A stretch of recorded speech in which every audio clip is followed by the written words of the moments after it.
Pas de nouvelles de ta femme et de tes enfants. Bon, ça c'est fait.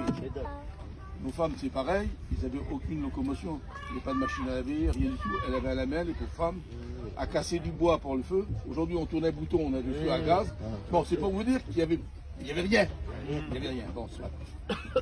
Et quand on arrive donc en fin de parcours, il dit la dernière semaine, quand on va arriver à Reggio Calabre, c'est là où l'apôtre Paul a débarqué pour se rendre jusqu'à Rome, pour rendre témoignage à l'empereur. Je vous fais l'étude là-dessus. Alors, on n'attendait plus d'être sur la plage de Rome, de Reggio Calabre.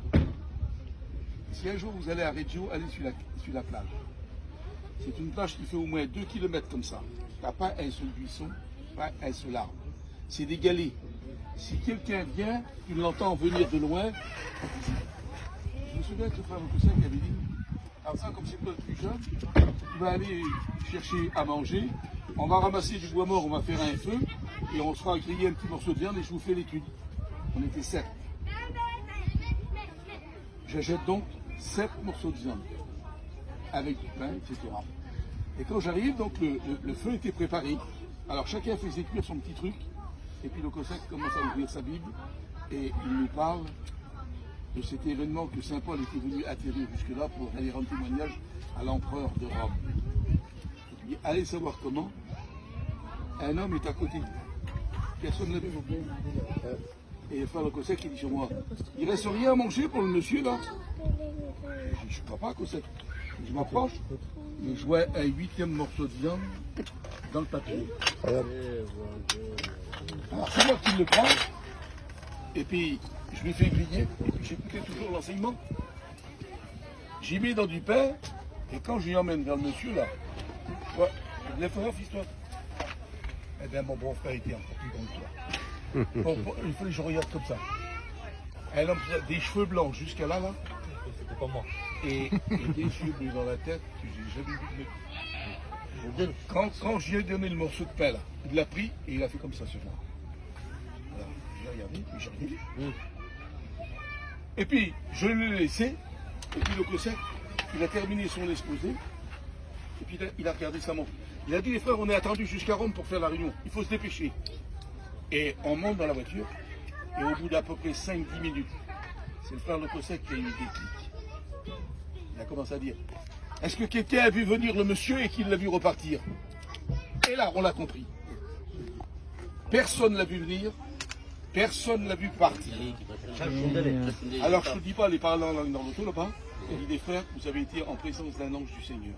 Bon, on rentre chez nous en France. Amen. Quelques années après, on a appris pourquoi. Alors, ce que vous ne savez pas, vous allez découvrir une chose, et même moi je ne savais pas non plus comme c'est. On était partis 5 semaines, et le 7e, c'était un véritable démon et on ne le savait pas. Il s'était fait passer pour un pasteur vie et lumière et c'est pas vrai. Il n'était pas converti, il n'était pas baptisé. Et il était venu dans un but bien précis que je vais maintenant vous expliquer. Mon beau-frère Jacob, il est en train de faire une réunion dans une église. Et le 7e, il est là. Et à la fin de la réunion, il trouvait, ah bonjour frère Jacob, ça va? Tu te souviens comme on était en Grèce, là-bas, en Yougoslavie? Oui. Je dis, Jacob, je vais faire une confidence, mon frère, parce que maintenant je suis chrétien. Quand je suis venu avec vous, je vous ai tous trompés. Je vous avais dit que j'étais chrétien et pasteur, c'est pas vrai. Alors Jacob, il tombe des nuages, je dis, mais qu'est-ce que tu es venu faire avec nous? J'étais venu dans un but de vous tuer à tous. Comment il dit, Jacob? Oui, Jacob, il dit, j'étais venu pour vous tuer. Il dit, qu'est-ce qui s'est passé? Il dit, tu te rappelles qu'on conduisait chacun notre tour? Oui. Parce que le Cossack, il ne conduisait jamais lui. C'était toujours nous les gens qui conduisaient. Et alors, ben, il dit, Jacob, quand je conduisais, que je tenais mon volant, j'entendais la voix qui disait, rentre dans le ravin, tue tous ces pasteurs, tue tous ces pasteurs. Ah.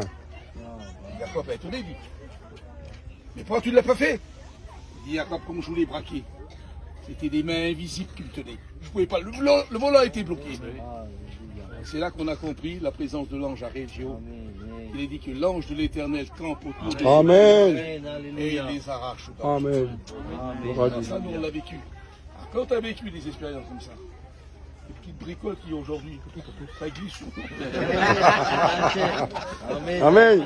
Voilà, je suis désolé, je suis obligé de partir, les frères. Non, on va partir en Amen. Que chacun de nous